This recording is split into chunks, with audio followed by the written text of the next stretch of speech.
Everyone, today we are going to discuss about the government budget. Before we know about anything, it is necessary to know the meaning of the government budget. A government budget is an annual statement of estimated receipts and expenditure of the government during a fiscal year. What does it mean? Mean that a government budget deals with revenue and expenditure of the government. सरकार को income कहाँ से मिलने वाली है और कहाँ government उसका एक्सपेंडिचर करने वाली है regarding, and it is estimated whenever a budget is formed it is estimated कि कहाँ से हमें इनकम रियलाइज करनी है और एक्सपेंडिचर कहाँ कहाँ करने हैं. तो इसका जो फाइनेंशियल स्टेटमेंट होता है that is called government budget. So we have to know about the components of the government budget कि सरकार के बजट के क्या क्या कंपोनेंट्स हैं, कितने पार्ट्स में हम उसको डिवाइड कर सकते हैं. We can broadly categorize government budget into two categories. One is revenue budget and the other one is capital budget. So first of all, we will discuss about the revenue budget. This revenue budget is such part of the government budget which does not change asset and liability of the government. मतलब ये वो भाग है सरकार के budget का जिसमें ना तो सरकार की असेट में कोई चेंज आता है ना ही सरकार की लाइबिलिटीज चेंज होती है. This revenue budget we can categorize into two categories. One is revenue receipts and other one is revenue expenditure. What are revenue receipts? Receipts means whenever we get something, मतलब कि हमें कुछ मिल रहा है तो सरकार को जहां जहां से भी इनकम मिलती है that we can categorize into first category is revenue receipt. इस revenue receipt में why we are calling it as revenue receipt? Because this one is neither decreasing asset of the government nor increasing its liability. मतलब सरकार को पैसे तो मिले हैं लेकिन ना तो सरकार ने अपनी कोई असेट कम की है और ना कहीं से किसी तरह की लाइबिलिटी अपने ऊपर बढ़ाई है, जिसको हम रेवेन्यू रिसीट कहते हैं. And how the government is from where government is getting such income which is neither decreasing its asset nor increasing its liability. We can put it into two categories. One is tax receipts and another one is non-tax receipts. What are tax receipts? Taxes are compulsory transfer payments which are made by individuals and firms to the government, and in response to these taxes government is not obliged to provide any particular service. Because these are called compulsory transfer payment, means no one can deny to pay the taxes if he is eligible for paying that tax. And transfer payment are one sided, means सरकार को लोग taxes देते तो हैं but उसके response में government कोई service provide करने का प्रॉमिस नहीं करती है. That is why these are called compulsory transfer payments. We can categorize these taxes into two categories. One is direct taxes and other one is indirect taxes. Why we are categorizing them into two categories, direct and indirect taxes? Direct taxes are those taxes whose incidence and impact falls on the same person. इसका मतलब क्या है कि मतलब जिस आदमी के ऊपर लगाया जाएगा ये टैक्स वो ही व्यक्ति इसका पेमेंट सरकार को करेगा. डायरेक्ट टैक्सेस की कैटेगरी में हम इनकम टैक्स और जो हमारे बिग बिजनेस हाउसेज है उनकी इनकम पर लगने वाले टैक्सेस को ले सकते हैं. That is called corporation tax. So direct taxes are such taxes which cannot be shifted. Their incidence and impact comes on same individual. And on the other hand, indirect taxes, we are calling them indirect because they are not direct. Why? In taxes का incidence किसी और पर आता है और impact किसी और individual पर आता है. Means two individuals are involved in these taxes. That is why this tax is called indirect tax.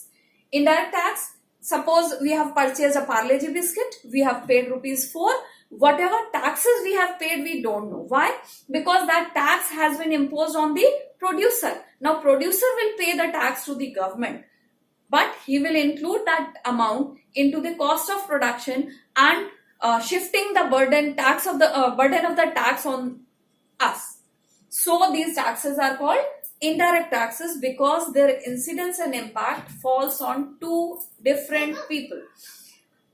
There were many indirect taxes, but in last few years government has merged all the taxes, making one single tax that is called GST. सारे के सारे taxes को मिलाकर एक tax बना दिया और अब उसको हम गुड्स एंड सर्विसेज टैक्स कहते हैं. Now this is taxes. Now the other part is non-tax revenue receipts. What are non-tax revenue receipts? Those receipts of the government which government is getting without other than the taxes. Means टैक्सों के अलावा, taxes के अलावा सरकार को जितनी income होती है from other sources, they are called non tax revenue receipts. Broadly अगर कैटेगराइज करें तो 9 पॉइंट्स हैं इसके अंदर. हम इसको 4 to 5 कैटेगरीज में सबमर्ज कर सकते हैं. First category I have given fee, fine and penalty. Fee, license fee, registry fee, fine जब किसी लॉ ब्रेक किया जाता है तो फाइन लगता है. देन पेनाल्टी भी such same category is there. Then gift, grant and donations. From foreign countries sometime we get grants and donations also. इसी तरह से gifts भी आते हैं. They are also given in the government treasury. Then special assessment. This one is very important because government takes up various developmental tasks, and this developmental task, whenever value of any property increases due to developmental task of the government. Suppose किसी की एक land है which is in the forest area and government has made a highway and that land came on the highway. Now the value of that land will appreciate due to developmental work done by the government. इसके लिए सरकार को कुछ payment लोगों को करनी पड़ती है. That is called special assessment. Now the next one is SG. What is this SG? When any person dies without allotting any legal heir, means उसकी प्रॉपर्टी का कोई लीगल हायर नहीं होता, that goes into the government treasury, सरकार के पास चली जाती है और इसको हम नाम क्या देते हैं? That is called SG. Last one is income from the public sector units. सरकार के बहुत सारे पब्लिक सेक्टर यूनिट्स हैं जिसको सरकार रन करती है और उससे सरकार को कुछ इनकम होती है.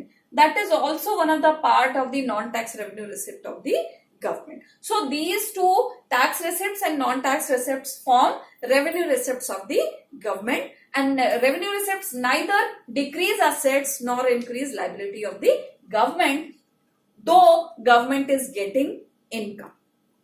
Now the other part of the revenue budget is revenue expenditure. What is the meaning of expenditure?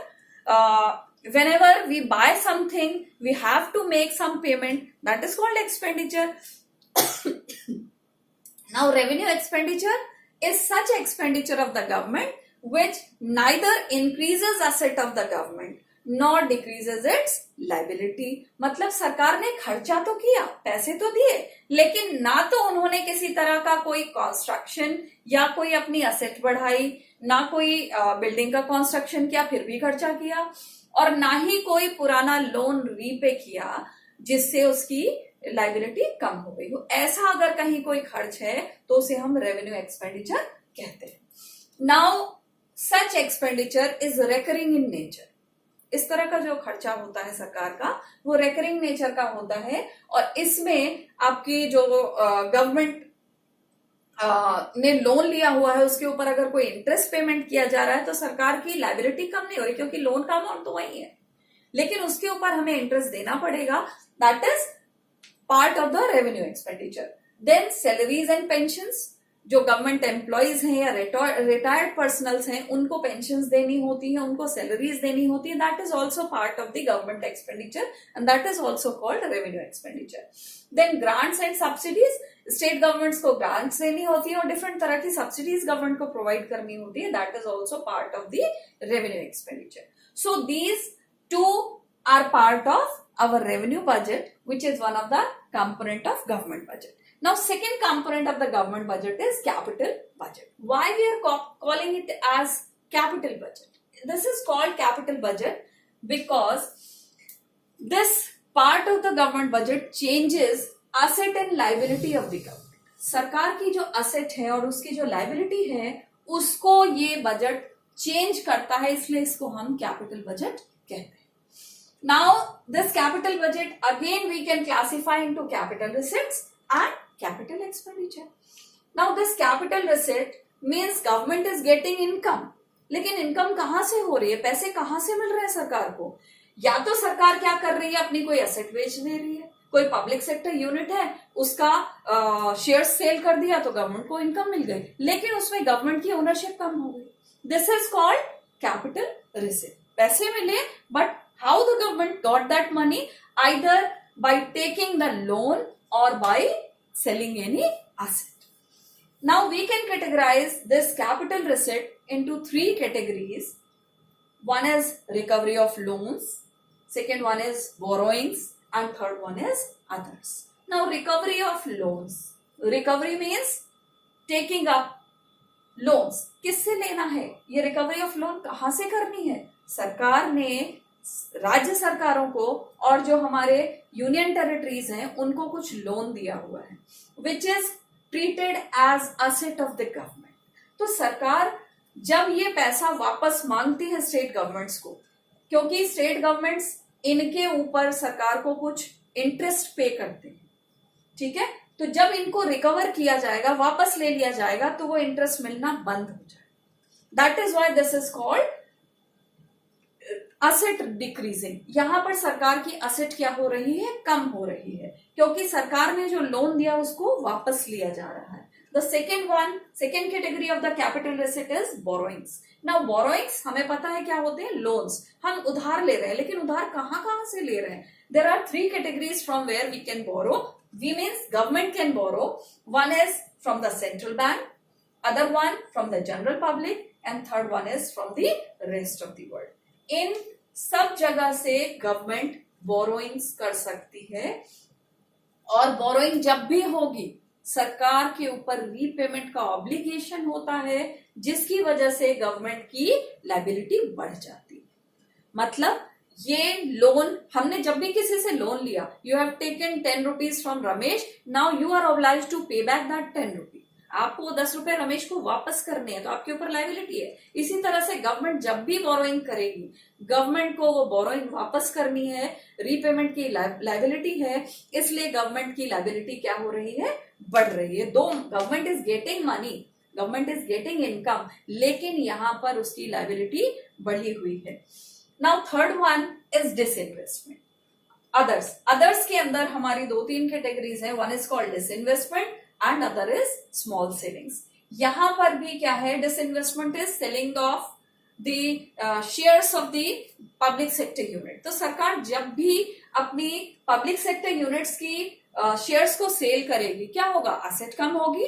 That is, this is called asset decreasing. इसी तरह से स्मॉल सेविंग्स है, लोगों ने स्मॉल सेविंग्स मीन्स एनएससी में invest किया हुआ है, और जब भी लोग वो पैसा वापस लेते हैं तो यहाँ पर गवर्नमेंट की लायबिलिटी मीन्स, वो स्मॉल सेविंग्स क्या है, गवर्नमेंट की लायबिलिटी है, लोगों को वापस करना है. तो we can categorize this capital receipt into 3 categories: recovery of loans, borrowings and others. Now we can see that these three, this recovery of loan and others are asset decreasing and borrowing is liability increasing. ये जो 3 हैं, इसमें 2 हमारे asset decreasing है and 1 is liability increasing.